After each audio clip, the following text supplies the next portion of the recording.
தமிழ் போல அதனால அடாப்டபிளான லாங்குவேஜா சைனீஸ் ஒருபோதும் இருக்காது. சைனீஸ் நீங்க வேக வேகமாலாம் எழுத முடியாது. எழுதுறது அப்படின்னாலுமே அது மெதுவா தான் எழுதணும். நீங்க ஹனுமாரை பத்தி இங்க ஒரு ஒரு புராண கதையில என்ன சொல்லுவாங்கன்னா, ஹனுமாரோட வாய் ஏன் அப்படி ஊதி போச்சு அப்படின்னா, அவர் போய் சூரியனை முழுங்க போனாருன்னு ஒரு கதை இருக்கு. இந்த கதை அப்படியே அங்க இருக்கு உட்காங்கல. அந்த அந்த அந்த அவனும் பாத்தீங்கன்னா சூரியனை போய் முழுங்க போவான். அதே கதை இருக்கு. ஒர்க்கிங் ஹேபிட்டை வந்து சைனீஸ்க்கு வந்து ரொம்ப ஸ்ட்ராங்கா உருவாக்கி வச்சிருச்சு. அதுதான் இன்னைக்கு அவங்களோட நாட்டை வந்து பெரிய பிளஸ்ஸா மாத்திருக்கு. ஏன்னா எல்லாமே கொஞ்சம் ஒரு அரை வேக்காட்டுல சாப்பிடுற தன்மை அவங்களோட பாயிண்ட் ஆஃப் வியூ. அரை வேக்காடா சாப்பிடும்போது சத்துக்கள் வந்து அதிகமா இருக்குங்கிற நம்பிக்கை அவங்களுக்கு இருக்கு. அது ஒரு விதத்துல உண்மையும் கூட. பட் சம் பாரசிட்டிக் இன்ஃபெக்ஷன்ஸ் வர்றதுக்கும் வாய்ப்பு அதிகம். இங்க வந்து என்ன ஆச்சுன்னு பாத்தீங்கன்னா, புத்த மதம் வந்து இங்க இருந்த உருவ வழிபாட்டுகளோட போட்டி போட முடியல. ஏன்னா பக்தி மார்க்கம் வந்த காலகட்டத்துல புத்த மதத்தை வந்து அது சுருட்டி போட்டு கடவுள், பிரபஞ்சம் இந்த கொள்கைகள்லாம் இங்க ஸ்ட்ராங்கா இருந்தனால இது திரும்ப டேக் ஓவர் ஆயிடுச்சு. ஆனா சைனாவை பொறுத்த வரைக்கும் என்னன்னா, இந்த புத்த மதம் போகும்போதே அது மகாயான புத்த மதமா போயிருது. அந்த மகாயானம்ங்கிறது என்னன்னா, புத்தரையே கடவுளா பாக்குறது.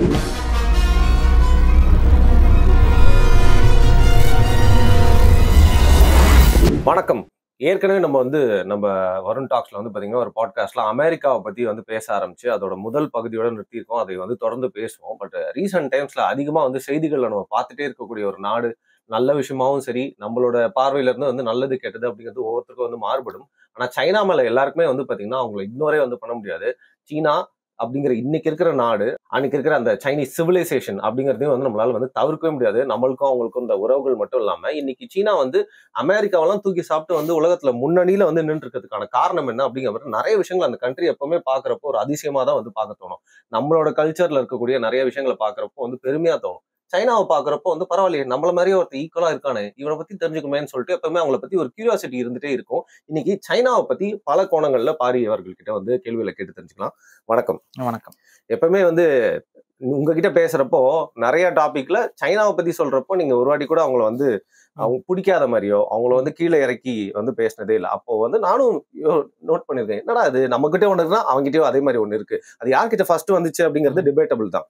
But they have answers for everything. ஒரு சிவிலைசேஷன் கல்ச்சரலா வந்து பார்த்தா சீனா பத்தி உங்களுக்கு என்ன அபிப்பிராயம் சொல்லுங்க? சீனர்கள் வந்து பழைய நாகரிகங்கள்ல மிக முக்கியமான நாகரிகங்களாக சீனர்களும் இருக்கிறாங்க. இப்ப தமிழ் நாகரிகம் எந்த அளவுக்கு பழமையாக நமக்கு முன்னாடி ஆதாரங்கள் கிடைக்குதோ அதே மாதிரி மிக பழமையான நாகரிகமாக தான் சீனர்களும் இருக்கிறாங்க. அவங்களுடைய மொழியாக இருக்கட்டும், அந்த மொழி வந்து நம்ம அளவுக்கு வளர்ச்சி பெற்ற மொழின்னு நான் சொல்ல மாட்டேன். ஏன்னா மொழியுடைய அவங்களுடைய மொழி வந்து ரொம்ப முக்கியமான பாயிண்ட சொல்றீங்களே நீங்க. அது அவங்களோடது வந்து பாத்தீங்கன்னா அந்த பிக்டோகிராஃப்ங்கிற மொழிக்கு அடுத்த வடிவத்திலேயே நின்றுது அவங்களோட மொழி. அதனாலதான் வந்து இன்னைக்கு சைனீஸை பொறுத்த வரைக்கும் புது புது வார்த்தைகளை உருவாக்குறதுக்கும் அந்த புதிய இப்ப தமிழ் போல வந்து நீங்க வந்து எல்லாத்தையுமே அங்க வந்து சைனீஸ்னால வந்து அடாப்ட் பண்ணிக்க முடியாது. அப்படியே டைரக்டா போடுவாங்க. இப்ப டெலிவிஷன் அப்படின்னா அவங்களுக்கு அதுக்குன்னு ஒரு புது சைனீஸ் வார்த்தையெல்லாம் அவங்களால கண்டுபிடிக்க முடியாது. டெலிவிஷன்னா அவங்க அதையே சைனீஸ அப்படியே சொல்லிடுவாங்க, ஆங்கில வார்த்தையை அப்படியே உள்ள தூக்கி போட்டுருவாங்க. ஸோ அந்த மாதிரி தான் அவங்களுடைய மொழி ஸ்ட்ராங். ஏன் நின்றுச்சுன்னு நினைக்கிறீங்க? அதுதான் மொழிக்கு அந்த அளவுக்கு அவங்க முக்கியத்துவம் கொடுக்காம போயிட்டாங்க. ரெண்டாவது வந்து என்னன்னா, அவங்க தொடர்ச்சியா அவங்களோட ஆட்சிகள் மாற்றங்கள் ஒண்ணு இருக்கு. ரெண்டாவது அவங்களோட இந்த காம்ப்ளெக்ஸான லாங்குவேஜுக்கான தேவை இல்லாம போயிருது. அப்போ ஒரு ரொம்ப டக்கு டக்குன்னு முடிக்கிற மாதிரி இருக்கும். அதனால உங்களால சைனீஸை வந்து எப்படி சொல்றதுன்னா, தமிழ் போல அதனால அடாப்டபிளான லாங்குவேஜா சைனீஸ் ஒருபோதும் இருக்காது. சைனீஸ் நீங்க வேக வேகமாலாம் எழுத முடியாது. எழுதுறது அப்படின்னாலுமே அது மெதுவா தான் எழுதணும். ஒவ்வொரு வார்த்தையும் வந்து பாத்தீங்கன்னா அது அந்த ஒவ்வொரு பிக்சர் தான், அது அப்படியே பிக்சரா வரைகிறது மாதிரி தான் இருக்கும். சைனீஸ் அண்ட் ஜாப்பனீஸ் அதான் கேட்கலாம். அந்த ஜாப்பனீஸும் அப்படிதான், அதே மாதிரி தான். ரெண்டு மொழியும் கிட்டத்தட்ட அந்த பேஸ் வந்து அதே மாதிரி ஓவியங்கள் மூலமா தான் அந்த வார்த்தைகள். அது இல்லாம ஒவ்வொரு வார்த்தையும் வந்து அப்புறம் இப்படி எழுதுறது, இந்த பேட்டர்ன் ஆஃப் ரைட்டிங் இருக்கு இப்படி இப்ப அதை மாத்தி இந்த பக்கம் எழுதுறதுங்கிறது. சோ உங்களுக்கே புரியுதுல அந்த ஒரு காம்ப்ளெக்ஸ் ஸ்ட்ரக்சர். இப்ப தமிழ் போல வந்து ஒரு அடாப்டபிள் ஸ்ட்ரக்சர் வந்து சைனீஸ் லாங்குவேஜ்ல கிடையாது. சோ இது நம்ம ஐ டோன்ட் வாண்ட் டு அப்படியே ரஷ் பண்ணதுக்குள்ள நீங்க பெரிய கிளைமா வச்சிட்டீங்க. ஃபர்ஸ்ட் ஃபோனடிக்ஸ் லாங்குவேஜ் பத்தி வந்து பேசுவோம். ஸோ ஒரு மொழி வந்து அடுத்தடுத்த கட்டத்துக்கு போகணும் அப்படின்னா அப்போ அந்த மொழிக்கு உண்டான பேஸே வந்து நம்ம பார்த்து இப்ப நீங்க ஒரு மொழியை உருவாக்குறன்னு இறங்கிட்டீங்கன்னு வச்சுக்கோங்க, அதோட பேஸே பார்த்து தான் போகணும். சைனீஸ் உடைய அந்த ஆரம்ப காலகட்ட அதே மாதிரியான முறைகள்ல தமிழும் இருந்துச்சு ஒரு காலத்துல. ஆனா அதுக்கு அடுத்து தமிழ் தன்னை தகவமைச்சுட்டே வந்துச்சு பாத்தீங்களா. சைனீஸ் வந்து அப்படி தகவமைச்சுக்கல, ஒரு இடத்துல அப்படி ரிஜிட் ஆயிடுறாங்க. ரிஜிட் ஆயிட்டு அப்படியே நின்னுக்கிறாங்க. இன்னைக்கு நம்மளுடைய தமிழ் மொழியை வந்து இன்னைக்கு நம்ம எழுதுற மாதிரியே வந்து காலங்காலமா எழுதிட்டு இல்ல. சரி. நீங்க ஒரு 500 வருஷத்துக்கு முன்னாடி போனீங்கன்னா கொஞ்சம் தமிழ் வேற மாதிரி இருக்கும். 500 வருஷத்துக்கு முன்னாடி உங்களுக்கு தமிழ் இன்னைக்கு இருக்க அதே எழுத்து வடிவம் தான் இருந்துச்சு. ஆனா அது கொஞ்சம் சின்ன சின்ன வேரியேஷன்ஸ் இருக்கும். அதுக்கு அடுத்து நீங்க இன்னொரு 500 வருஷத்துக்கு முன்னாடி போறீங்க, ஒரு 1000 வருஷத்துக்கு முன்னாடி போறீங்க, இன்னும் கொஞ்சம் வேரியேஷன். ஆனா இப்ப இருக்க அதே எழுத்து முறை இருக்கும். புரியுது. ஆனா அதுக்கு அடுத்து ஒரு 500 வருஷத்துக்கு முன்னாடி போனீங்கன்னா உங்களால படிக்க முடியாது தமிழ்ல. அது வேற எழுத்து முறைக்கு வந்துருதுல. ஹரப்பன் இதுல சொல்றீங்களே நிறைய விஷயங்கள். அதெல்லாம் முன்னாடிங்க. முன்னாடி இது வந்து அதுக்குள்ள இந்த எழுத்து மலையாளம் இருக்குல்ல, அந்த மலையாள எழுத்து வடிவம் மாதிரியான வடிவத்துக்கு வந்துரும், வட்டெழுத்து வடிவத்துக்கு வந்துரும். அதுக்கு அடுத்து இன்னும் முன்னாடி போக இன்னொரு 1000 வருஷம் நீங்க முன்ன அப்படின்னா இங்கிலீஷ் ஆல்பபெட்ஸ் மாதிரி குச்சி குச்சியா இருக்கும். சோ உங்களால டைரக்ட் அதுக்கான ஸ்கிரிப்ட் வச்சு நீங்க படிக்கலாம். பட் இப்ப இருக்கிற தமிழ் படிச்சு வச்சிருக்க ஒரு ஆள்னால ஒரு 1500 வருஷத்துக்கு முன்னாடி போய் தமிழ் படிக்க முடியாது. அதுக்கப்புறம் இன்னும் 2000 வருஷத்துக்கு முன்னாடி போய் தமிழ் படிக்க முடியாது. ஏன்னா ஸ்கிரிப்ட் வந்து நமக்கு கன்சிடபிளா பெரிய பெரிய சேஞ்சஸ் வந்து மாறி இருக்கு. மொழியிலையும் பல வளர்ச்சி பரிணாமம் நம்ம அடைஞ்சிருக்கோம். நிறைய வார்த்தைகள் நமக்கு நம்மளுடைய வொக்காபுலரி ரொம்ப அதிகம். ஆங்கில நம்ம தமிழோட வொக்காபுலரி நீங்க எடுத்துக்கிட்டீங்க அப்படின்னா நீருங்கிற ஒரு வார்த்தைக்கு ஒரு 10-15 வார்த்தை வச்சிருப்போம். அப்ப இந்த மாதிரியான விஷயங்கள்லாம் வந்து சைனீஸ்ல வந்து பெரிய அளவுக்கு இல்லை. அவங்களோட மொழி அடிப்படையில நீங்க கம்பேர் பண்ணீங்கன்னா நம்ம வந்து ஃபார் மோர், நம்ம மட்டும் கிடையாது, Indian languages are far more superior than Chinese. நீங்க ஏன்னா இந்தியன் லாங்குவேஜஸ் எல்லாமே வந்து இந்த பரிணாமத்தை வந்து ஒன்னோட ஒண்ணு போட்டி போட்டு வந்துருச்சு. பட் அங்க சைனீஸ்ல வந்து அது கிடையாது. அது ஒரு மாதிரி ஒரு ஸ்டாக்னன்ட் ஆயிருச்சு. இன்னொன்னு என்னன்னா சைனீஸ்லயும் நிறைய வேரியேஷன்ஸ் ஒரு காலத்துல இருந்துச்சு. அப்புறம் அது எல்லாத்தையும் ஃபுல்லா காணாம போய் மேண்ட்ரின் அப்படியே ஃபுல்லா டேக் ஓவர் ஆகி அப்படியே வந்துருச்சு. ஸோ இப்போதைக்கு நம்ம சைனீஸ் அப்படின்னம்னா அது மேண்ட்ரின் மட்டும்தான். ஸோ அதுக்கு முன்னாடி இன்னும் அதுல நிறைய வேரியேஷன்ஸ் எல்லாம் இருக்கும். கொஞ்சம் டீப்பா இருக்க லிங்குவிஸ்டிக் ஆட்களுக்கு சொல்லுவாங்க. ஆனா அது 2வது படிநிலை வளர்ச்சியிலேயே அது அப்படியே கண்டினியூ ஆகுது. ஸோ அதனால வந்து ஒரு லாங்குவேஜ் பாயிண்ட் ஆஃப் வியூல சைனீஸ் வந்து நம்ம அளவுக்கு டெவலப்டானா இல்லைன்னா நான் சொல்லுவேன். பட் ரொம்ப கத்துக்கிறதும் சரி பேசுறதும் சரி ரொம்ப காம்ப்ளெக்ஸான ஒரு லாங்குவேஜ்னு சொல்லுவாங்க. ஆனா ஒரு அவங்களுக்கு பெருமையான விஷயம் என்னன்னா பாத்தீங்களா, நம்ம கோடிங்லாம் நம்ம இன்னும் நம்ம மொழியில பண்ணல. அவங்க பாருங்க கம்ப்யூட்டர் கோடிங் அதுதான் அவங்களோட பிளஸ் பாயிண்டா நான் பாக்குறேன். காரணம் என்னன்னா நம்மளோட ஃபிளெக்சிபிலிட்டி ஒரு இடத்துல நம்ம ஐடென்டிட்டியும் நம்ம ஃபிளெக்ஸ் பண்றோம். நம்ம ஐடென்டிட்டியுமே நம்ம வளைச்சு கொடுத்துட்டே இருக்கிறோம். சரி. ஆனா சைனீஸ் வந்து அவங்க ஐடென்டிட்டியை வந்து வளைச்சு கொடுக்கறதுல தயாராவே இல்லை. அவங்க ஒரு ஐடென்டிட்டியில ஃபிக்ஸ் ஆகிறாங்கன்னா அந்த ஐடென்டிட்டிக்குள்ள அவங்க ரொம்ப ரிஜிடா வந்து நின்னுக்கிறாங்க. ஸோ அதை தான் வந்து அவங்களோட மதம் சார்ந்த விஷயத்திலையும் நான் பாக்குறேன், அவங்களோட மொழி சார்ந்த விஷயத்திலையும் பாக்குறேன். இன்னைக்கு அவங்களோட டெக்னாலஜி பேஸ்டான விஷயங்கள், அவங்களோட நாடு சார்ந்த விஷயங்கள் எல்லாத்துலயுமே ஒரு ஐடென்டிட்டிக்குள்ள அவங்க வர்றது கொஞ்சம் ரொம்ப சிரமப்பட்டு தான் வராங்க. ஆனா அப்படி வந்துட்டாங்கன்னா ஒரு ரிஜிட்னஸ் அவங்க கிட்ட இருக்கு. ரைட். ஃபிளெக்சிபிளா இருக்கிறது இல்ல. அப்ப நம்ம கிட்ட இருக்க அந்த ஃபிளெக்சிபிலிட்டி வந்து கொஞ்சம், அதாவது ஒரு விஷயம் எடுத்தா அதுல ஒரு பிளஸ், நமக்கு சர்வைவலுக்கு அது யூஸ் ஆகுது. பட் நமக்கு நம்மளோட தனித்துவமும் அடி வாங்கிருது. நம்ம இந்தியர்கள்ட்ட அந்த ஒரு பிரச்சனை இருக்கு. சைனீஸ் கிட்ட வந்து அந்த இது இல்ல. மொழி வந்து அப்புறம் கேட்கலாம். ஃபர்ஸ்ட் டைம் நமக்கு மொழி தானே, ஸோ மொழியை பத்தி பேசி ஆரம்பிச்சிட்டோம். பட் நான் ரேசிஸ்டா பேசுறேன்னு யாரும் நினைச்சுக்க வேணாம். மேங்கோலாய்ட் ஃபீச்சர்ஸ் அப்படின்னு சொல்லுவாங்க. உங்களுக்கு தெரியும், கண்ணு சின்னதா இருக்கு, மூக்கு இது கொஞ்சம் எல்லோயிஷா, அது எல்லோ இல்ல, அந்த கார்ட்டூன்லாம் பார்த்தா எல்லோ. அவங்களை வகைப்படுத்தும் போது எல்லோ பீப்புள் தான் சொல்லுவாங்க. ஏன்னா வெள்ளைக்காரன் ஒயிட்ஸ், அதுக்கப்புறம் கருப்பர்களை கருப்புனே சொல்லிட்டான், நம்மள ப்ரௌன் சொல்லிட்டான். அவங்க வந்து கொஞ்சம் எல்லோயிஷா இருக்கனால எல்லோ பீப்புள் தான் அவங்க வந்து அவன் வகைப்படுத்தினது. இப்போ ரேஷியல் அந்த எவல்யூஷன்ல வந்து பாத்தீங்கன்னா கடைசியா எல்லாத்துக்கும் அப்புறம் வந்து கடைசியா வந்து லேட்டஸ்ட் அவங்க தான் அப்படின்னு சொல்றாங்க. அதாவது மங்கோலாய்ட் ஃபீச்சர்ஸ் கொண்டவங்க தான் அப்படின்னு சொல்றாங்க. சோ அந்த ஃபீச்சர் கொண்ட மனிதர்கள் தான் நிறைய சைனால இருக்காங்க, அந்த இனத்தை சேர்ந்தவங்க தான். சோ அந்த இன ரீதியா நீங்க எப்படி பாக்குறீங்க அவங்கள? இல்ல, அது வந்து நம்ம ஒவ்வொரு மனிதர்களும் வாழக்கூடிய பகுதியில இருந்த தன்மையில தான் அவங்க மாறுறாங்க போறாங்க. இதை வந்து இவங்க தான் கடைசியா வந்தாங்க இப்படிலாம் நம்ம சொல்ல முடியாது. காரணம் என்னன்னா சீனர்கள் வாழக்கூடிய பகுதி வந்து கொஞ்சம் ஹையர் ஆட்டிடியூட். உங்களுடைய அந்த சீனாவே வந்து பாத்தீங்கன்னா கொஞ்சம் மேடு பகுதி அப்படிங்கிற இடத்துல தான் இருக்கும். அவங்களுடைய டெம்பரேச்சரு கொஞ்சம் அதிக குளிர் தான் அதிகம். சைனால வந்து வெயில்ங்கிற இடங்களும் இருக்கும், பட் குளிர் இருக்கும். பட் குளிர் தான் கொஞ்சம் அதிகமான பகுதிகள் இருக்கும். அவங்களுக்கு ஸ்னோஃபால், வெஸ்டர்ன் கண்ட்ரிஸ் மாதிரி ஸ்னோஃபாலும் அவங்களுக்கு வந்து பழக்கப்பட்டு. இப்ப நமக்குலாம் ஸ்னோஃபால்னா என்னன்னு தெரியாது, நமக்கு அந்த அந்த அந்த கல்ச்சரே நம்ம கிட்ட இல்லை. ஆனா அவங்களுக்கு வந்து அந்த ஸ்னோஃபால் இதெல்லாம் அவங்க அனுபவிக்கிற ஒரு சிவிலைசேஷன் தான். அப்ப அவங்களுடைய இடத்துக்கு தகுந்த மாதிரி, அவங்க சீதோஷ நிலைக்கு தகுந்த மாதிரி தான் அவங்களுடைய தோல்ல இருந்து, அவங்களுடைய வண்ணங்கள்ல இருந்து, கலர்ல இருந்து வருது. இன்னொன்னு என்னன்னா அவங்களுடைய முன்னோர்கள் வந்து ஏசியாட்டிக் பீப்புள் தான். ஸோ இந்த ஏசியாட்டிக் பீப்புளோட முன்னோர்கள் யாருன்னா நம்ம தான், தமிழர்கள் தான். சொன்னேன் நம்மளுக்கு அப்புறம் தான் அவங்க அதுதாங்க, நம்ம தான் தமிழர்கள் தான். ஏசியாவிலேயே இருக்கிறதுலே பழமையான டிஎன்ஏ கிடைக்கிறது. அதாவது நீங்க இன்னைக்கு இருக்கிற தியரி என்னன்னு பாத்தீங்கன்னா, அவுட் ஆஃப் ஆப்பிரிக்கா தியரி தான் இன்னைக்கு ஓவராலா ஏற்றுக்கொள்ளப்பட்ட ஒரு தியரி. அது போக தமிழர்கள் சொல்லக்கூடியது குமரிக்கண்ட கோட்பாடு. இது தமிழர்களுடைய பாயிண்ட் ஆஃப் வியூல வந்து சொல்றது. இதுல இன்னைக்கு வந்து பாத்தீங்கன்னா இருக்கிறதுலே பழமையான டிஎன்ஏ இல்ல ஜீனோம் அப்படிங்கறத வகைப்படுத்தி வச்சிருக்கிறதுல கண்டுபிடிச்சிருக்கிறது இந்தியால தமிழர்கள் தான். அதுவும் குறிப்பா கள்ளர் சமூகத்தை சார்ந்த ஒருவர் தான் அதுல வந்து அடையாளப்படுத்தப்பட்டிருக்கார், விருமாண்டி. அப்ப அவரும் அவருடைய சகாக்களும் அவருடைய குடும்பத்திலையும் அந்த டிஎன்ஏ இருக்கு. அதோட மீனிங் என்னன்னா, அவருடைய டிஎன்ஏ டைரக்டா ஆப்பிரிக்கால இருக்க மக்களோட டிஎன்ஏவோட மேட்ச் ஆகுது. சோ இவங்க 2 பேரும் ஒரே நிலப்பரப்புல ஏதோ ஒரு காலத்துல வாழ்ந்தவங்க. அது அந்த நிலப்பரப்பு ஆப்பிரிக்காவும் இருக்கலாம், இல்ல அந்த நிலப்பரப்பு குமரிக்கண்டமாவும் இருக்கலாம். இதை வந்து நம்மளால சொல்ல முடியாது இன்னைக்கு. ஆனா அவங்க 2 பேரும் ஒரே குடும்பம் இல்ல ஒரே இனத்துக்குள்ள இருந்து வந்திருக்கிறாங்கிறது மட்டும் இந்த டிஎன்ஏ வந்து உறுதிப்படுத்துது. சரி, புரியுதுங்களா? இன்னைக்கு இருக்கிற பாப்புலர் பிலீஃப் வந்து ஆப்பிரிக்கால இருந்தா மனிதன் வெளியில போனா அப்படிங்கறனால நம்ம எல்லாம் ஆப்பிரிக்கால இருந்து வந்தவங்க அப்படிங்கறத அவங்க சொல்றாங்க. சோ இதை நீங்க புரிஞ்சுக்கணும். இதுல இவங்க கிட்ட இருக்கிற இது என்னன்னா, ஃபார் எக்ஸாம்பிள் நீங்களும் இன்னொருத்தரும் அண்ணன் தம்பிங்கிறத மட்டும் கண்டுபிடிச்சிட்டாங்க. சரி, இதுல யாரு அண்ணன் யாரு தம்பின்னு கண்டுபிடிச்சிட்டாங்க. யார் அண்ணன் யாரு தம்பின்னு தெரியல.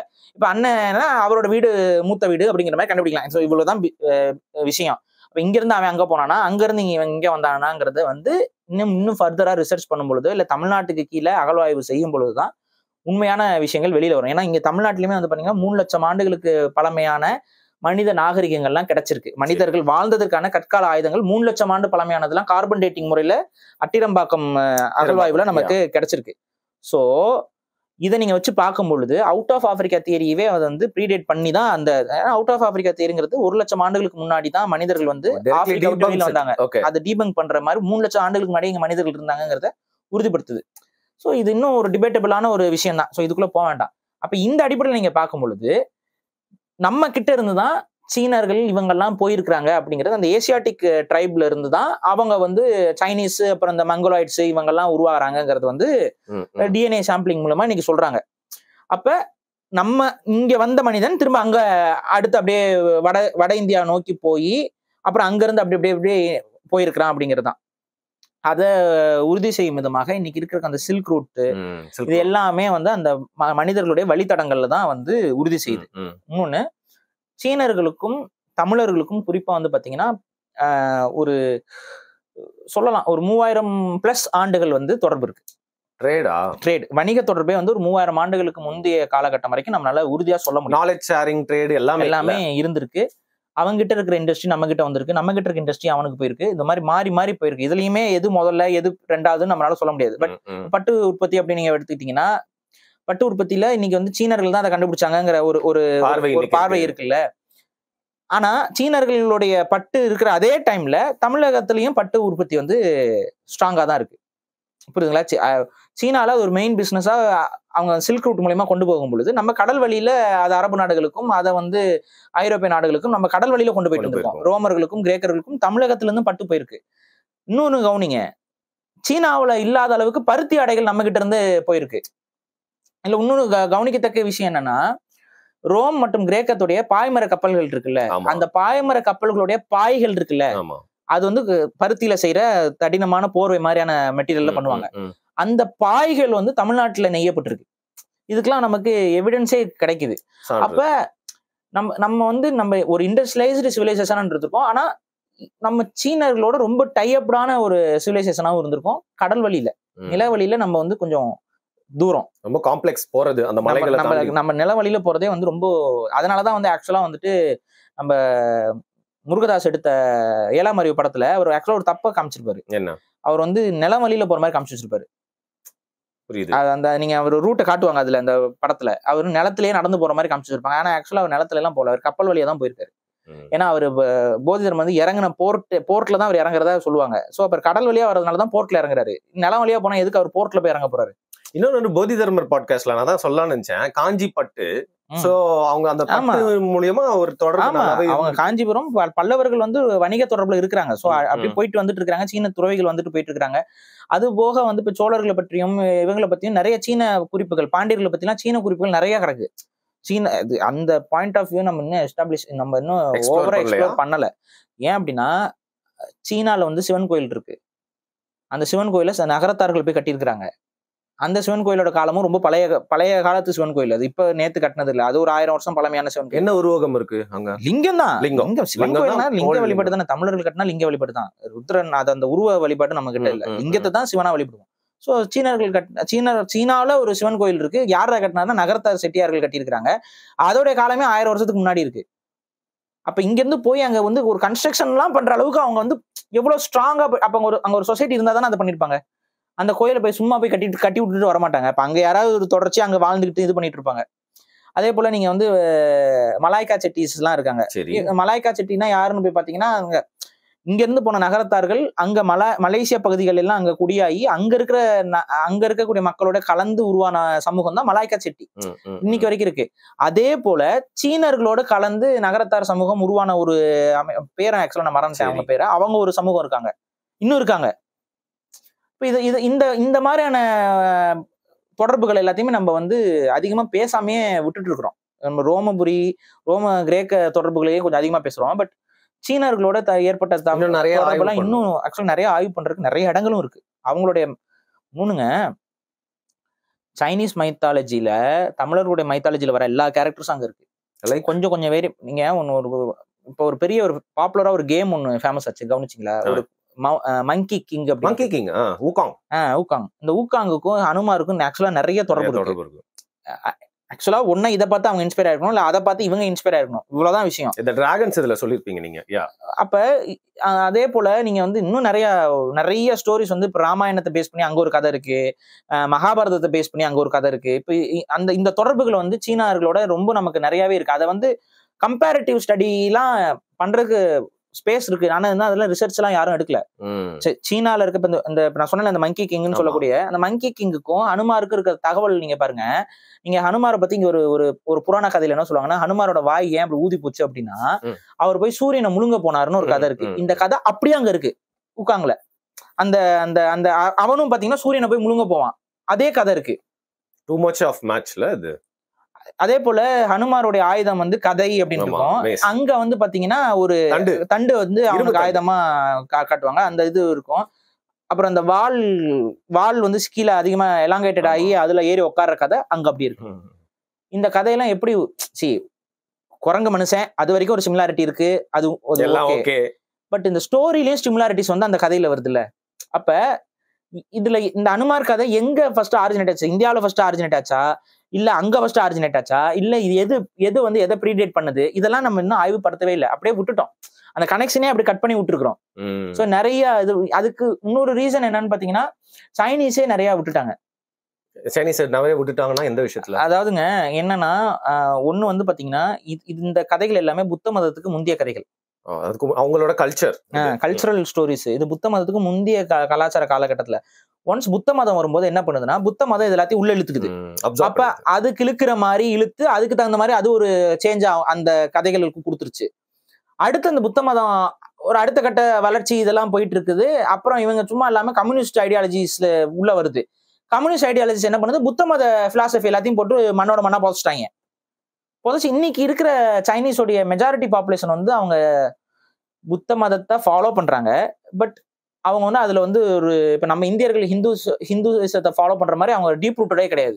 புரியுது. ரொம்ப மாடர்னைஸ் மாவோ வந்து பறவைகளை கொல்ற மாதிரி ரொம்ப முட்டாள். அப்படியே வந்து மத அடையாளங்கள் இதெல்லாம் கொஞ்சம் ரொம்ப விட்டு விலகிட்டாங்க. அதே போல அவங்களோட கல்ச்சரல் ட்ரெஸ்ஸிங் சென்ஸ் இதெல்லாமே அவங்களுக்கு ரொம்ப சீக்கிரம் விட்டுட்டாங்க. ஸோ அதனால வந்து அவங்க வந்து ஒரு மாதிரி ரொம்ப ஈஸியா வெஸ்டர்னைசேஷனுக்குள்ள அவங்க வேகமாவும் போயிட்டாங்க. அதுல அவங்களோட கலாச்சாரம் சீரழிவு. அதுக்கப்புறம் இந்த ஒரு ஒரு ஐடென்டிட்டி ரெவல்யூஷன் அவங்க கிட்ட வரல. இன்னொன்னு இந்தியர்களை பொறுத்த வரைக்கும் அது எப்படி நடந்துச்சுன்னு தெரியல. இந்தியர்கள் வந்து அக்செப்டே பண்ணல வெள்ளைக்காரனை.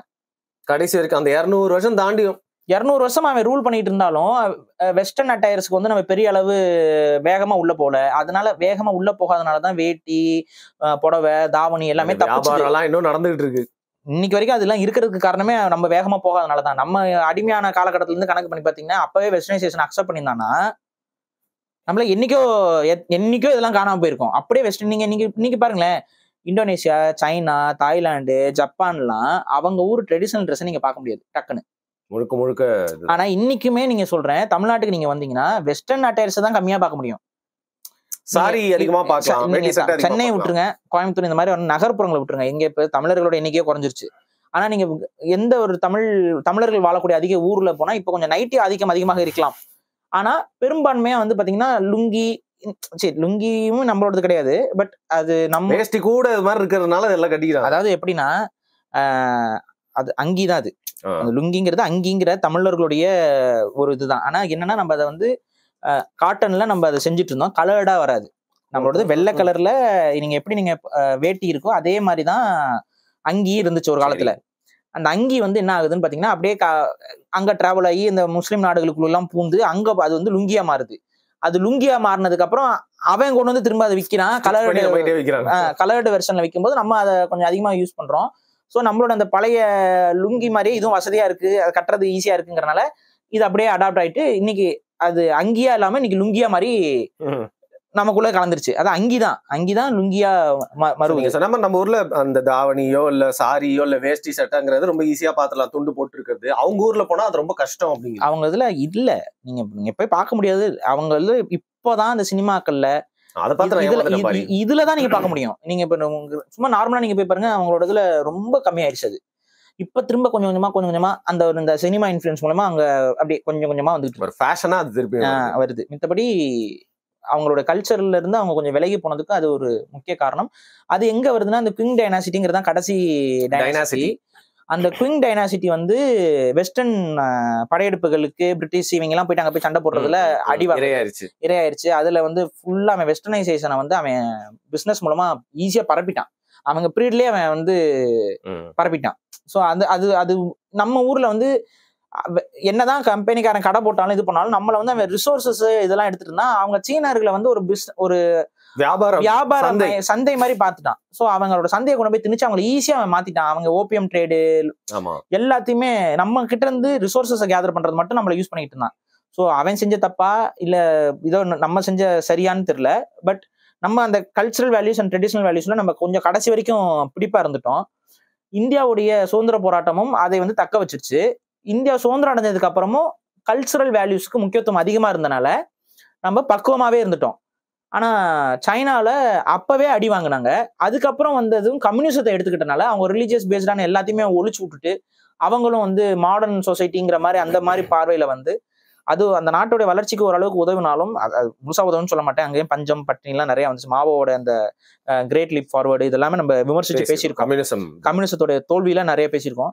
பட் அவங்களோட ட்ரெடிஷனை வந்து ஃபுல்லா அழிச்சிட்டாங்க. அதுல அவங்களுக்கு இழப்பு அதிகம். ஏன் நான் சொல்றேன் அப்படின்னா, தமிழர்கள் எந்த அளவுக்கு நம்மளுடைய மருத்துவத்திலையும் நம்மளுடைய மற்ற விஷயங்கள்ல கலைகள் இதுல இருக்கமோன்னு இல்ல இருந்தோமோ அதுக்கு ஈக்குவலா அவங்க இருந்தாங்க. ஆனா இன்னைக்கு அவங்களுடைய அந்த இது வந்து குறைய ஆரம்பிச்சிருச்சு. நீங்க இன்னைக்கு அக்குபஞ்சரா இருக்கட்டும் இதுவா இருக்கட்டும் அவங்க கிட்ட இருந்த விஷயங்கள் இன்னுமே ரொம்ப ஸ்ட்ராங்கா இருந்துச்சு. இப்ப வந்து அதெல்லாம் கொஞ்சம் ஒரு டவுன் கிரேடட் வெர்ஷனா தான் இப்போதைக்கு அவங்க பயன்படுத்திருக்காங்க. அவங்களுக்கு அந்த ஹீலிங் டெக்னிக்ஸ் சீன மருத்துவ முறைகள்லாம் ரொம்ப ஒரு எஸ்டாப்ளிஷ்டான மருத்துவ முறைகளா முன்னாடி இருந்திருக்கு. அது அவங்க டிக்ளைன் ஆயிட்டாங்க. இன்னைக்கு எப்படி சித்த மருத்துவம் ஓரளவுக்கு நம்ம விட்டுட்டோம் இன்னைக்கு கொஞ்சம் கொஞ்சம் பிராக்டிஸ்ல இருக்கு. அதே மாதிரியான பிராக்டிசஸ் தான் அவங்க இருக்கு. இப்போ அது ரிவைவ் ஆகுது திரும்ப. இப்ப கொஞ்சம் கொஞ்சமா இது பண்றாங்க. ஒரே ஒரு விஷயத்தை மட்டும் விடல, மார்ஷியல் ஆர்ட்ஸ். மார்ஷியல் ஆர்ட்ஸை மட்டும் அவன் விடல. அதுக்கு என்ன ரீசன் தெரியல. பட் மார்ஷியல் ஆர்ட்ஸை மட்டும் அவங்க வந்து ஏதோ ஒரு விதத்துல கடத்திக்கிட்டே வந்துட்டாங்க. அது அப்படியே அடுத்து திரும்ப கம்யூனிசமும் வந்து அதுக்கு எதிராக எதுவும் பண்ணல. மார்ஷியல் ஆர்ட்ஸ் கம்யூனிசமும் வந்து மார்ஷியல் ஆர்ட்ஸ் வந்து ஒடுக்கல. அதை வந்து நல்ல வேலை அதையும் ரிலீஜியஸ் பேஸ்டா எதையோ கொண்டு போய் சொருகி காணாமாக்காம அதை ஒரு உடல் பயிற்சியாவே அவங்க கன்சிடர் பண்ணனால அப்படி பண்ணனால அது இன்னும் கொஞ்சம் அப்படியே அந்த பழைய காலத்து முறைகளும் இப்ப இருக்கிற அந்த மாடர்ன் குங்ஃபூ லொட்டுலஸ்கி இதெல்லாம் வந்து இதாகி குழந்தைகளும் எல்லாருமே ஸ்கூல்ல எல்லாருமே வந்து மார்ஷியல் ஆர்ட்ஸ் வந்து கிளாஸஸ் மாதிரி நடக்கிறதுனால மார்ஷியல் ஆர்ட்ஸ் மட்டும் இன்னுமே வந்து சைனால வந்து ஸ்ட்ராங்கா தான் இருக்கு. ரைட். இப்போ நீங்க சொன்னப்ப எனக்கு என்ன தோணுச்சுன்னா, நம்ம கிட்ட ஏன் திணிக்க முடியலன்னா, பேசிக்கா தமிழ் ஆளுங்க வந்து இந்த கன்சூமரிசம் கொஞ்சம் கம்மி உள்ள ஆளுங்க. நம்மளோட தேவை ரொம்ப கம்மியா இருக்க மாதிரி ரொம்ப சிம்பிளா இருக்கக்கூடிய ஆள். நீங்க சொல்லுவீங்கல்ல, ராஜாங்களே நம்ம ஊர்ல எப்ப பார்த்தாலும் வீடு எல்லாம் வச்சுட்டுலாம் இருக்க மாட்டாங்க, சும்மா துண்டு போட்டுட்டு இயல்பா இருக்கக்கூடியவங்க. அதால்தான் அரண்மனைலாம் பெருசா கட்டல அப்படின்னு. ஃபுட்டு பத்தி பேசணும். இன்னைக்கு எவ்வளவு கியூசின் இருந்தாலும் சைனீஸ் ஃபுட் அப்படிங்கிறது வந்து இந்தியாவுக்கு வந்து இந்தியனைஸ் சைனீஸ் ஃபுட், இட்டாலிக்கு போனா இட்டாலியன் சைனீஸ் ஃபுட், அது மாதிரி வந்து மாறிடுச்சு. அந்த உணவு பழக்கம் அப்படிங்கிறது நிறைய நல்லாவும் இருக்கும். இன்னொரு சைடு முகம் சுளிக்கும், நமக்கு முகம் சுளிக்கும். அது நான் தவறா சொல்ல, பட் பேசிக்கா ஓப்பனா ஒத்துக்கணும்னா எதை வேணா திம்பாங்க அப்படிங்கிற மாதிரி இருக்கு. அதை நீங்க எப்படி பாக்குறீங்க? அவங்க உணவா பாக்குறாங்க. நம்ம உணவுக்கு மேல நிறைய விஷயங்களை ஏத்திக்கிறோம். அவங்க அந்த மாதிரி ஏத்துறது இல்ல. அவங்களுக்கு வந்து எல்லா உயிரினங்கள்லயும் ஏதோ ஒரு நன்மை இருக்கு அப்படிங்கிற மாதிரி அவங்க பாக்குறாங்க. இன்ஃபேக்ட் அவங்க வந்து அந்த பிலீஃப் வந்து அவங்க கிட்ட இருக்கு. இப்ப ஃபார் எக்ஸாம்பிள் தவளை இருக்குன்னா, தவளையை சாப்பிட்டா இது அப்படின்னு ஒரு நம்பிக்கை அவங்களுக்குள்ள இருக்கு. அது அவங்களோட மெடிசன் வந்து இது பண்றது. அதனால தவளை சாப்பிடலாம். இல்ல என்ன கொடுமை என்ன தெரியுமா, நம்ம அதை கிரிட்டிசைஸ் பண்ற இடத்துல இல்ல. ஏன்னா அவன் என்னென்னலாம் திங்கிறானோ அத்தனையும் திங்கிற ஆளுங்க தான் நம்மளும் தின்றுக்கிறோம். வரலாறுல நம்ம எடுத்து பாத்தீங்கன்னா திங்கிறாங்க. கிராமங்கள் இன்னும் தின்னுட்டு இருக்கிறவங்க இருக்கிறாங்க. நீங்க தவளையை திங்கிறான்னு சொல்லி அவனை கலாய்க்க முடியுமானா முடியாது. பச்சை தவளை இங்கேயும் நம்ம கிராமங்களையும் சமைக்கிறாங்க. பாம்பு வந்து அவாய்ட் பண்ணிடுறோம் நம்ம. மேபி அது முன்னாடி சாப்பிட்டுட்டு இருந்தாங்களான்னு தெரியல. பட் இப்ப யாரும் அது சாப்பிட்ற மாதிரி தெரியல. ரெப்டைல்ஸ்ல நம்மளும் உடும்பு இதெல்லாம் சாப்பிடுறோம். மோர் ஆர் லெஸ் அவனும் அதை தான் திங்கிறான். ரெப்டைல்ஸ் அவனும் உடும்பு இதெல்லாம் நீர் உடும்பு இதெல்லாம் அசிங்கமா காமிக்கிறது கேட்கல பாரு. அவங்களோட நிலப்பரப்பு அது ஏதாவது அது மாதிரி அதுக்கு ஒரு தேவை அது மாதிரி ஆயிடுச்சான்னு இல்ல. அவங்களோட நான் தான் சொல்றேன்ல, அவங்களோட சைனீஸ் பிலீஃப் சிஸ்டம், அந்த மெடிசனல் சிஸ்டம் இருக்குல்ல, அதுல வந்து ஒவ்வொரு உயிருக்குள்ளேயும் ஒரு தனித்தன்மை இருக்கு. அதை சாப்பிடுறது மூலமா அந்த தனித்தன்மையும் அதோடைய பிளஸ் பாயிண்ட் நமக்கு வருங்கிற நம்பிக்கை அவங்களுக்கு அதிகம். ரைட். சோ அவங்க என்னன்னா, இப்ப ஒரு தேலை சாப்பிடுறாங்க அப்படின்னா அவங்க தேலை ருசிக்காக சாப்பிடல, அதுக்குள்ள ஒரு மெடிசனல் பர்பஸ் இருக்குங்கிற மாதிரி அவங்க சாப்பிடுறாங்க. இப்ப நம்ம வந்து இப்ப காடை சாப்பிடுவோம். எதுக்கு சாப்பிடுறோம்? காடை நீங்க சளி பிடிச்சா அது காடை சாப்பிட்டா நமக்கு இந்த மாதிரி சளி எல்லாம் போயிடும். நாட்டுக்கோழி சாப்பிட்டா அது இன்னும் ஒரு பிலீஃப் இருக்குல்ல. இந்த மாதிரியான நம்பிக்கையும் பிலீஃபும் அவங்களுக்கு ஒவ்வொரு உயிரினத்து மேலே அவங்க கட்டமைச்சு வச்சிருக்காங்க. ஸோ வெட்டுக்கிளி சாப்பிட்டா அவங்களுக்கு வந்து வலுவான கால்கள் வரும்னு அவங்க நம்புறாங்க. ஸோ அதை அவங்க சாப்பிடுறாங்க. பட் பை பேசிக்கலா நீங்க யோசிச்சு பாருங்க, வெட்டுக்கிளி சாப்பிட்டா வலுவான கால்கள் வருமா அப்படின்னா வரும் தானே. ஏன்னா வெட்டுக்கிளி வந்து கம்ப்ளீட் புரோட்டீன். புரோட்டீன் சாப்பிட்டீங்கன்னா ஆட்டோமேட்டிக்கா மசில்ஸ்க்கு பிளஸ் பாயிண்ட் தான். சோ வெட்டுக்கிளி சாப்பிட்டா கால் வலுவாகுமானா, பட் டைரக்டான ஆன்சரா இல்லைனாலும் கொஞ்சம் யோசிச்சு பார்த்தா அது கரெக்ட் தானே. பட் சரி, அவன் வெட்டுக்கிளி சாப்பிடறான்னு நம்ம வந்து அப்படின்னு சொல்லலாம்னா நம்ம ஊருக்காரன் ஈசல வறுத்து சாப்பிட்டு இருக்கானே. சோ இது வந்து நம்ம குறை சொல்ற இடத்துல இல்லை. நம்மளும் ஒரு மாதிரி இந்த ட்ரைபல் கல்ச்சர்ல இருந்து வளர்ந்து வந்த ஒரு சிவிலைசேஷன். ஸோ இது எல்லாத்தையுமே அடாப்ட் பண்ற ஒரு இதுலதான் நம்ம இருக்கோம். சீனர்கள் வந்து அதையும் அவங்க அப்படியே உணவா பார்ப்பாங்க. அவங்க எந்த ஒரு இதுவும் இல்லை. ஆனா நம்மளை விட அவங்க அதிகமா சாப்பிடுற ஒரு உணவு என்னன்னா பன்னிக்கறி அதிகமா சாப்பிடுவாங்க. பரவலா சாப்பிடுவாங்க. போர்க் வந்து அவங்களுடைய மெயின் டயட்டா கருதப்படும். அது வந்து நம்ம பன்னிக்கறி சாப்பிட்டுருக்கிறோம். பன்னியை பலி கொடுக்கறது எல்லாமே நம்ம இதுல இருக்கு. பட் நம்மளுடைய அந்த கன்சம்ஷன் வந்து பன்னிக்கறிக்கு வந்து கம்மி கம்பேரிட்டிவ்லி. மேபி அந்த காலத்து தமிழர்கள் எப்படி சாப்பிட்டாங்கன்னு தெரியல. கம்பேரிட்டிவ்லி நம்ம பன்னிக்கறி கம்மியா சாப்பிட்றோம். அவங்க கொஞ்சம் அதிகமா சாப்பிட்றாங்க. அவங்க மீனும் அதிகமா சாப்பிடுவாங்க. எல்லாமே கொஞ்சம் ஒரு அரை வேக்காட்டுல சாப்பிட்ற தன்மை அவங்களுடைய பாயிண்ட் ஆஃப் வியூ. அரை வேக்காடா சாப்பிடும்போது சத்துக்கள் வந்து அதிகமா இருக்குங்கிற நம்பிக்கை அவங்களுக்கு இருக்கு. அது ஒரு விதத்துல உண்மையும் கூட. பட் சம் பாரசிட்டிக் இன்ஃபெக்ஷன்ஸ் வர்றதுக்கும் வாய்ப்பு அதிகம். அதையும் போக்குறதுக்கு அவங்க ட்ரெடிஷனல் மெடிசன்ஸ் ஹெர்ப்ஸ் இது எல்லாத்தையும் வந்து அதிகமா எடுத்துக்கிறாங்க. அவங்க உணவுல வந்து நிறைய விதமான இலைகள் தலைகள்லாம் அவங்க போட்டு தான் அவங்க சமைக்கிறாங்க. அது எல்லாமே வந்து பாத்தீங்கன்னா அந்த வயிற்று பூச்சிகள் வளராம இருக்கிறதுக்கு, இந்த டேப் வார்ம்ஸ் வளராம இருக்கிறதுக்கு, இந்த மாதிரியான பண்ணி சாப்பிட்டா அதுக்கான இதெல்லாம் அவங்க சாப்பிட்டுட்டு தான் இருக்கிறாங்க. சோ அவங்க அதிகமா வயசானவர்கள் அதிகமாக இருக்கக்கூடியதே சைனா தான். ஸோ சைனீஸோடைய ஹெல்த் சைடுலாம் நீங்க வந்து ரொம்ப குறைவாலாம் சொல்ல முடியாது. அவங்க ரொம்ப ஒபிசிட்டி கம்மியா இருக்கு. ஹெல்த் வைஸ் அவங்களோட ஃபுட் வந்து அவங்களை பாதுகாத்துட்டு தான் இருக்கு. நம்ம வந்து கலாய்க்கிற இடத்துல இல்ல. நமக்கு தான் ஆக்சுவலா எல்லாமே ஆபத்தா இருக்கு. ஏன்னா நம்மளுடைய ஒரிஜினல் ட்ரெடிஷனல் ஃபுட்ல இருந்து நம்ம விலகி ரொம்ப தூரம் வந்துட்டோம். ரொம்ப தூரத்துல வந்திருக்கோம். இன்னைக்கே பாக்குறேன், ஒரு ரீல்ஸ் பாக்குறேன், குழந்தைகிட்ட எல்லாம் வந்துட்டு பிரெஞ்ச் ஃப்ரைஸ் சாப்பிடலாம் வாடா எந்திரான்னு தான் அம்மாக்கள் எழுப்புறாங்க. ஒரு ரீல் பார்த்தேன், குழந்தைங்க பிரெஞ்ச் ஃப்ரைஸ் சாப்பிடவே கூடாது ஆக்சுவலா. பட் எல்லாரும் குழந்தைங்களுக்கு பிரெஞ்ச் ஃப்ரைஸ் பிடிக்குது, பீஸா பிடிக்குது, அது பிடிக்குது, பர்கர் பிடிக்குதுன்னு எல்லாருமே அதை தான் வாங்கி கொடுத்துட்டு இருக்காங்க. நம்ம தான் நம்மளுடைய ஃபுட் ஹேபிட்ஸ்ல இருந்து ரொம்ப விலகி வந்திருக்கிறோம். பட் சைனீஸ் அப்படி கிடையாதுங்க. சைனால இன்னும் வந்து பர்கரு பீஸா எல்லாம் கம்மியா தான் விக்குது. இருக்கு, இல்லைன்னா சொல்ல, ரொம்ப கம்மியா. அங்க அந்த கிரேஸ் வந்து இன்னும் வரல. அவங்களுக்கு இன்னும் அந்த அவங்களுடைய ஃபுட் கிரேஸ் தான் இருக்கு.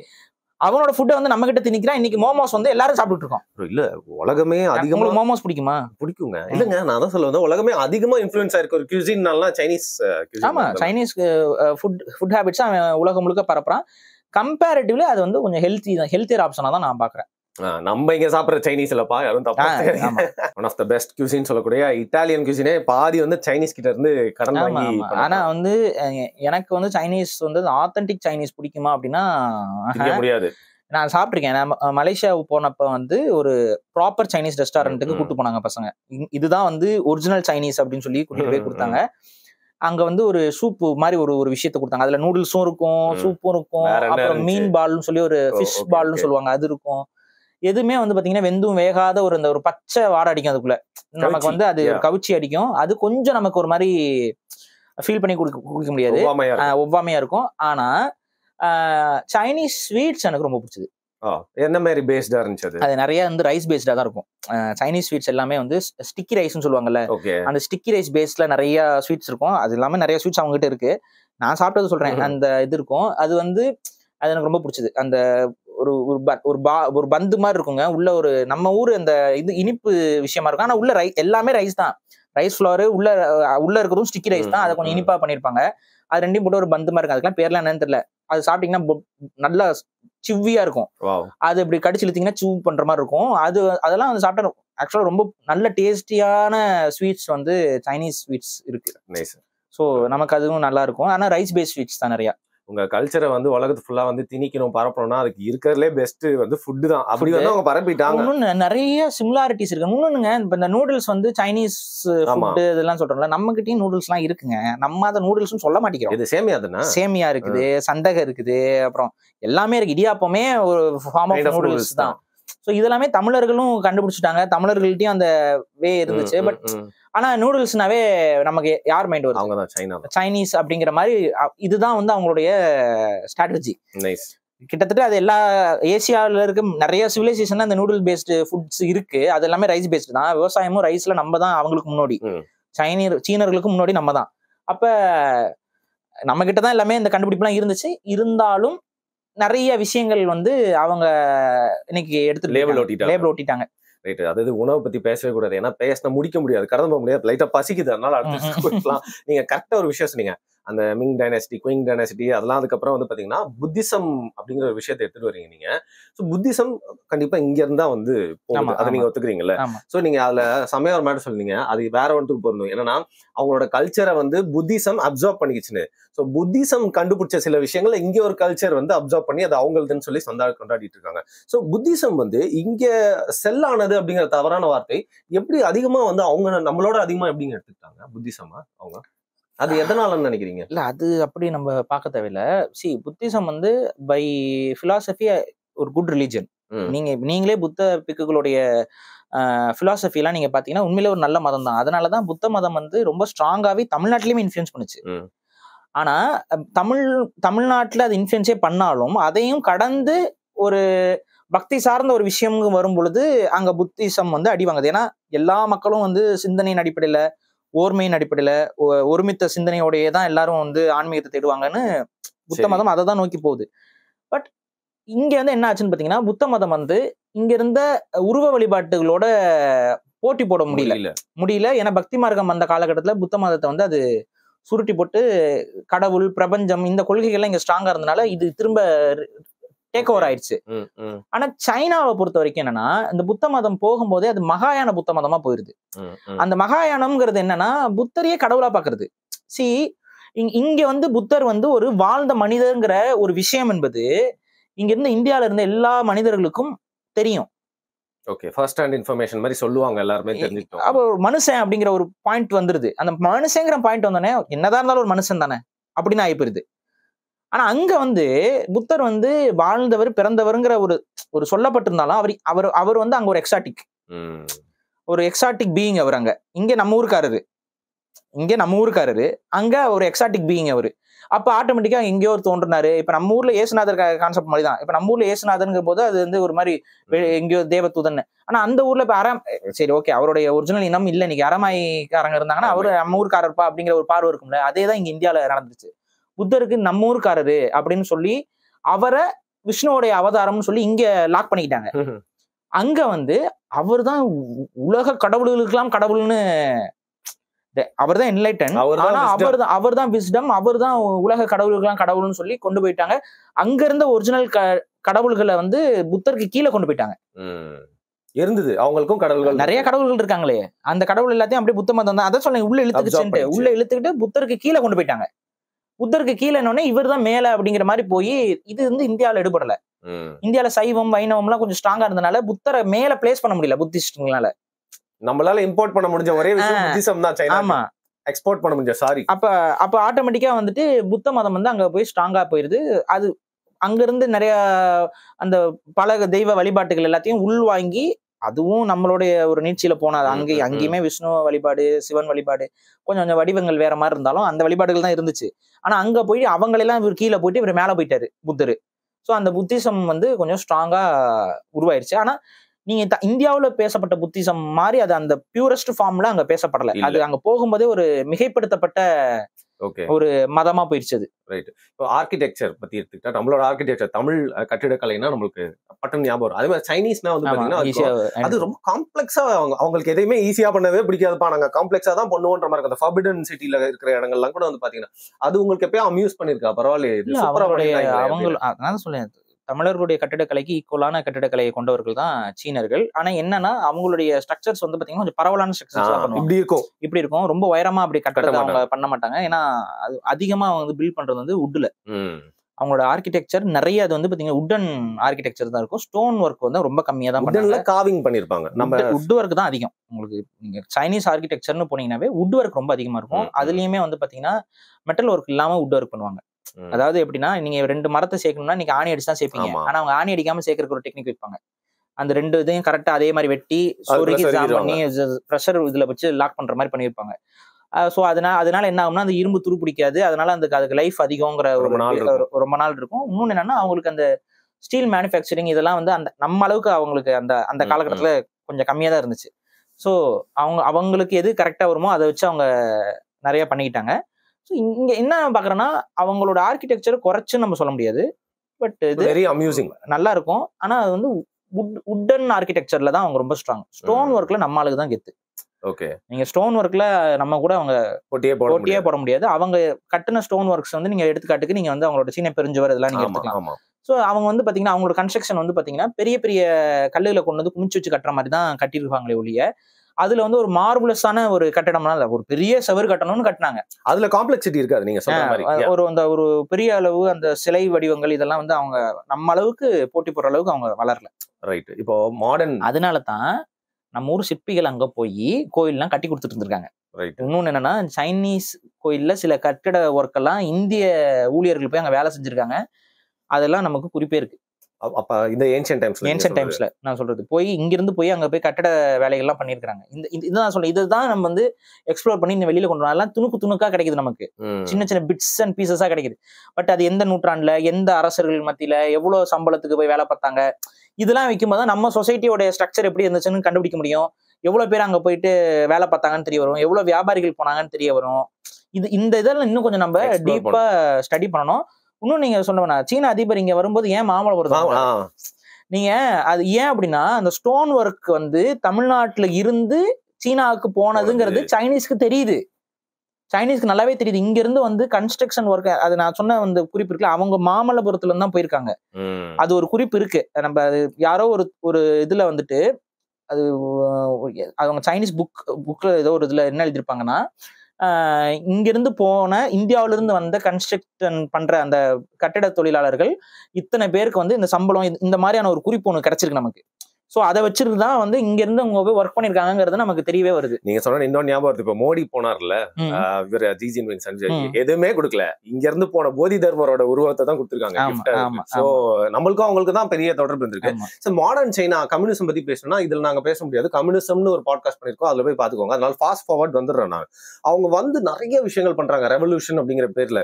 அதுல இந்த நம்பிக்கைகளை ஹேண்டில் பண்றதை பத்தி நீங்க என்ன நினைக்கிறீங்க? அவங்க வந்து பாத்தீங்கன்னா புத்திசமா இருக்கட்டும், கிறிஸ்டியன், முஸ்லிம், அந்த மசூதிகளை, சர்ச்சுகளை எல்லாத்தையும் லெஃப்ட் ஹேண்ட்ல ஹேண்டில் பண்றாங்க. அதை நீங்க எப்படி பாக்குறீங்க? இல்ல நான் அதுதான் நான் சொல்றேனுங்க. இப்ப சைனீஸ் பொறுத்த வரைக்கும் அவங்கள ஏதோ ஒரு இதுல அவங்க கிட்ட நேஷனலிசம் வந்து ஒர்க்கே ஆகாம இருந்துச்சு.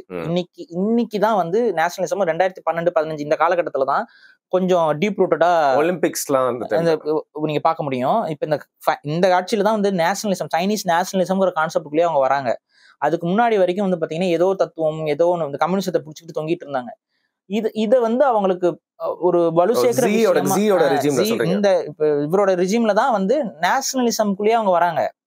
இது வரைக்கும் அவங்களுக்கு நேஷனலிசமே இல்லை. இன்னைக்குதான் வந்து நேஷனலிசம்ங்கிற ஒரு கான்செப்டுக்குள்ளே அவங்க உள்ள அடி எடுத்து வைக்கிறாங்க. அதுக்கு முன்னாடி அவங்க இந்த டைனாசிட்டிலாம் இருந்த காலகட்டத்தில எல்லாம் நேஷனலிசம் இருந்திருக்கும்.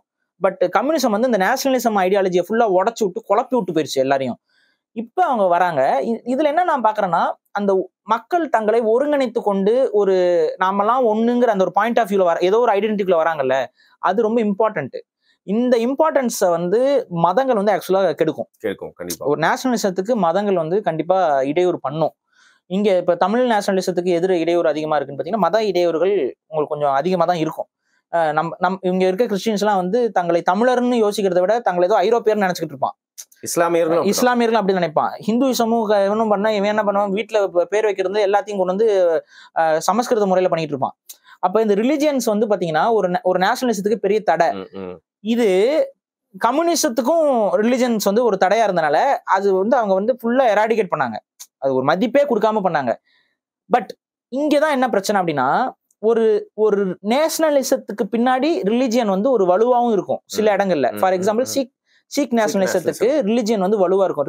ரீசன் என்னன்னா, ஒரு இனத்துக்குள்ள ஒரே மதமா இருந்தா அந்த இடத்துல ரிலிஜியன் வந்து தேசிய அதாவது நேஷனலிசத்துக்கு ஸ்ட்ராங்கான ஒரு விஷயமா இருக்கும். ஆனா ஒன்னாக இல்லைங்கிற பட்சத்துல அது வந்து பேக் ஃபயர் ஆகும். பட் சைனீஸ் இப்ப இதுலதான் இப்ப தமிழ் தேசியம்லாம் இப்படி என்ன பண்றோம்னா, நம்ம இந்த மூல மதம் அப்படிங்கிற ஒரு விஷயம் வந்து அந்த ஆசிவகம்ங்கிறதெல்லாம் சொல்றது எதுக்கு சொல்றோம், நம்ம எல்லாத்துக்கும் பின்னாடி ஒரு தொடர்பு ஒரு லிங்கா நமக்கு ஒரு ரிலிஜியன் இருந்துச்சுங்கிறத நம்ம இங்க ஒற்றுமைக்காக நம்ம முன்னெடுத்து வைக்கிறோம்ல. அதே மாதிரி சைனீஸும் வந்து இன்னைக்கு வந்துட்டு அவங்களோட ரிலிஜியனை வந்து இன்னைக்கு கொஞ்சம் அவங்களோட கல்ச்சர் அவங்களோட ட்ரெடிஷன் இது எல்லாத்தையும் கொண்டு வந்து பண்றாங்க. நடுவுல வந்து இன்னைக்கு சைனீஸ்ல வந்து எல்லா ரிலிஜனும் வந்துருச்சு. இஸ்லாம் மட்டும்தான் கம்மி, மித்தபடி எல்லா ரிலிஜனும் வந்து சைனீஸ்குள்ள கிறிஸ்டியன்ஸும் நிறைய பேர் இருக்காங்க. அதே போல வந்துட்டு அவங்களுடைய பழைய இது புத்திஸ்ட் இருக்காங்க. அப்புறம் அதுலயே அதுல இந்த புத்திசத்துக்குள்ளே இன்னும் 2-3 செக்ட் எல்லாம் பிரிஞ்சிருக்கிறாங்க. இப்ப என்னன்னா அதெல்லாத்தையும் ஓரம் வச்சுட்டு நம்மளுடைய இந்த மூல மதம், இந்த மூல இனம், இந்த மாதிரி மூல ஐடென்டிட்டி, அதோடைய கல்ச்சர், அதோடைய இதுக்குள்ள வந்து இப்ப வந்து ஒரு மாதிரி ஒருங்கிணைச்சு வந்து அதுக்குள்ள ஒரு நேஷனலிசத்தை இப்ப அவங்க வந்து உருவாக்க ஆரம்பிச்சிருக்காங்க. அது புத்திசம் பேஸ்டா போனாலும் அது வந்து அந்த புத்திசம்ங்கிறதுக்குள்ள ஒரு நேஷனலிசத்தையும் சைனீஸ் புத்திசம்ங்கிற மாதிரி ஒரு கான்செப்டை இப்ப கொண்டு வராங்க. அவங்க கல்ச்சர் இருக்கு, அதுல கல்ச்சர் அதை ரிவைவ் பண்றாங்க. இப்பனா நான் சொல்றது வந்து ஒரு 10-15 வருஷமா தான் இந்த ஒரு மூவ்மெண்ட் வந்து நம்மளால கணிசமா பார்க்க முடியும். நடந்ததா இருக்காது, அது அவங்க பிளான் பண்ணி தான் பண்றாங்க. அடுத்த கட்டத்துக்கு ஏன்னா நம்ம மக்கள் உடையக்கூடாது, இந்த ரிலிஜியன் எல்லாம் உடையக்கூடாதுங்கிற மைண்ட் செட்ல பண்றாங்க. இன்னொன்னு என்னன்னா, இந்த கம்யூனிசம் செஞ்ச ஒரு நல்லது அவங்களுக்கு என்னன்னு பாத்தீங்கன்னா, ஒர்க்கிங் ஹேபிட்டை வந்து சைனீஸ்க்கு வந்து ரொம்ப ஸ்ட்ராங்கா உருவாக்கி வச்சிருச்சு. அதுதான் இன்னைக்கு அவங்களோட நாட்டை வந்து பெரிய பிளஸ்ஸா மாத்திருக்கு. ஏன்னா சீனா பிறக்கக்கூடிய எல்லாரும் கட்டாயம் உழைச்சாகணுங்கிற ஒரு மைண்ட் செட்டுக்கு வந்துட்டாங்க. நாட்டுக்கு நீ என்ன பண்ண அந்த இது வந்து ரொம்ப ஸ்ட்ராங்கா வந்துருச்சு சைனீஸ் இதுல. அதனால தான் அவங்களுடைய எஜுகேஷன் சிஸ்டமா இருக்கட்டும், அவங்களுடைய அந்த கல்ச்சரல் கட்டமைப்பா இருக்கட்டும், அங்க வேலைக்கு போகணும், அங்க டக்குன்னு ஒரு அடுத்துன்னு ஏதாவது பண்ணணுங்கிற ஒரு மைண்ட் செட் இருப்பாங்க. குழந்தைங்களும் நம்மளை விட இந்திய குழந்தைகளை விட பயங்கர போட்டி போடுற மைண்ட் செட்ல இருக்கிறாங்க அவங்க. நீங்க சாதாரணமாவே சைனீஸ் யங்ஸ்டர்ஸை பார்க்க முடியாது. இன்னொன்னு ஒரு சின்னதா கேமிங் எதுல நீங்க போனீங்களாலும் சைனீஸ் வந்து அடிச்சு உள்ள தள்ளுறாங்க எல்லாத்துலயும். Hacking, gaming. அவன் ஏங்க சைனீஸ்னாவே ஹேக்கர்ஸ்ங்கிறான். ஏன் ஒரு சாதாரணமா ஒரு கேம்ல கூட அவன் விட்டு வைக்க மாட்டேங்கிறாங்க, உள்ள பூந்துடுறாங்க. அவன் இப்ப பப்ஜி விளையாடுற, பப்ஜிக்குள்ள சைனீஸ் பிளேயர்ஸ் வந்தானா நீ ஏன் பயப்படுற? அடிச்சு விட்டு போயிடுவான். ஏன்னா அவன் பாட்டை ரூல்ஸ உடைக்கிறான், அவன் வந்து உள்ள பூந்து அடிச்சு காலி பண்றான். அப்ப அவனுக்கு நீ எப்படி பார்க்கணும், உன்னால ஏன் பண்ண முடியல? ஏன்னா உன்னை விட அவன் டெக்னாலஜில ஸ்ட்ராங்கா இருக்காங்க. ஏன்னா அவன் சின்ன வயசுல இருந்து அதை படிக்கிறான். ஒரு நாம்ல அவங்களுக்கு அவன் அதுதாங்க அவன் படிக்கிறான். நம்ம ஒர்க்கரா மாறுறதுக்கு நம்மள பழக்கப்படுத்துறான். படிக்கிறது வேற, பழக்கப்படுத்துறது நம்மள பழக்கப்படுத்துறான் வேலை செய்யறதுக்கு. நம்ம கவர்மெண்டோட எஜுகேஷன் சிஸ்டம் நம்மள பழக்கப்படுத்துது வேலையாட்களா.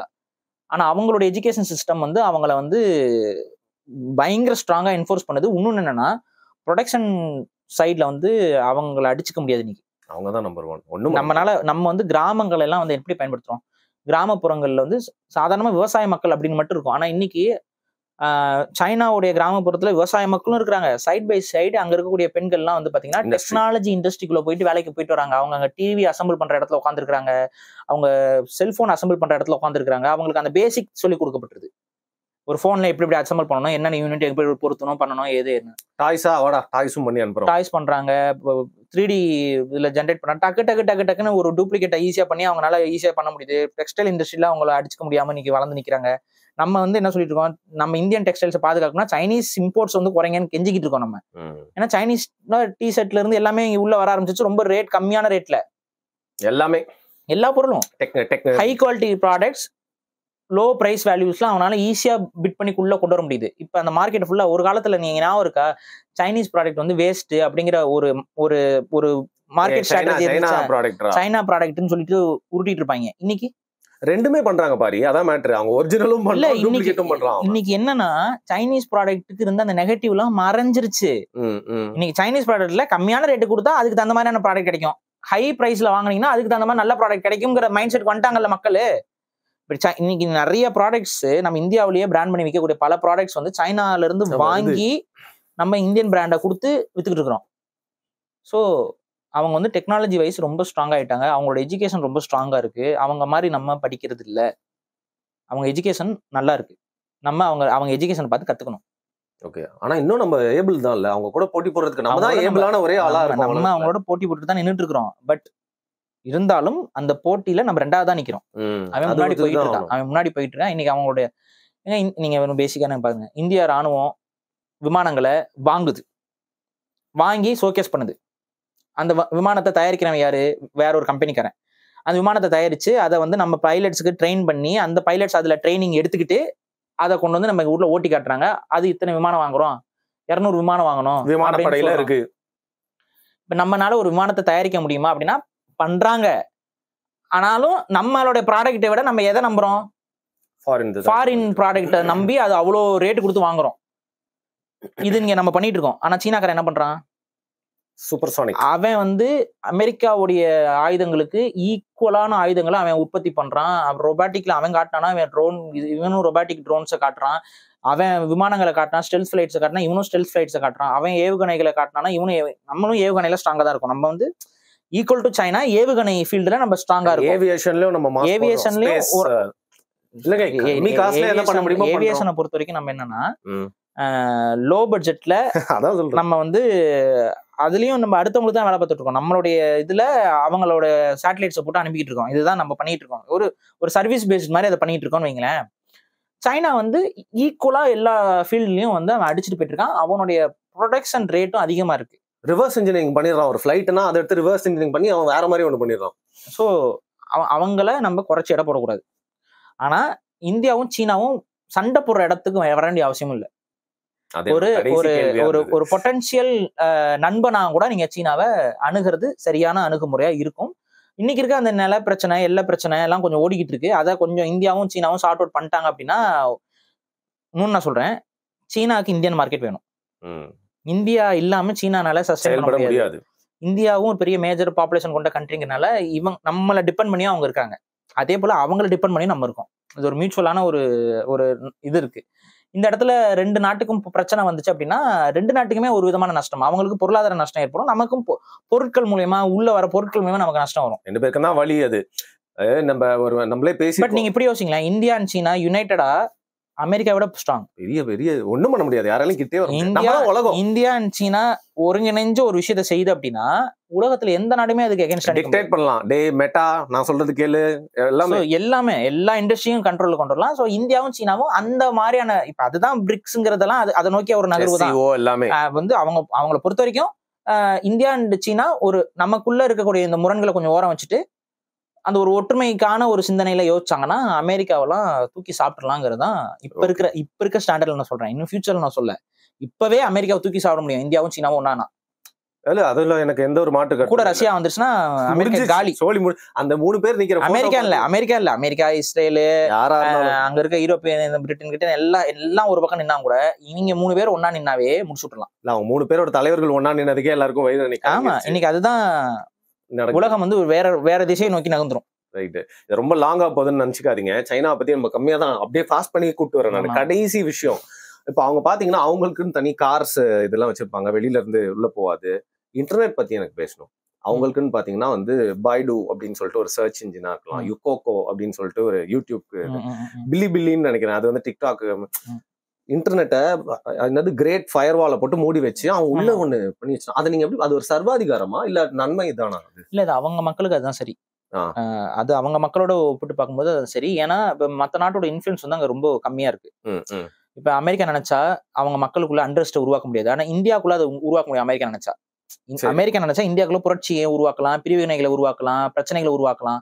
ஆனா அமெரிக்கா நினைச்சா சீனாக்குள்ள அதை எதாவது பண்ணவே முடியாது. ஏன்னா அமெரிக்காவோட எல்லா மூக்குகள், காதுகள் எல்லாத்தையுமே அவன் அடைச்சிட்டான்.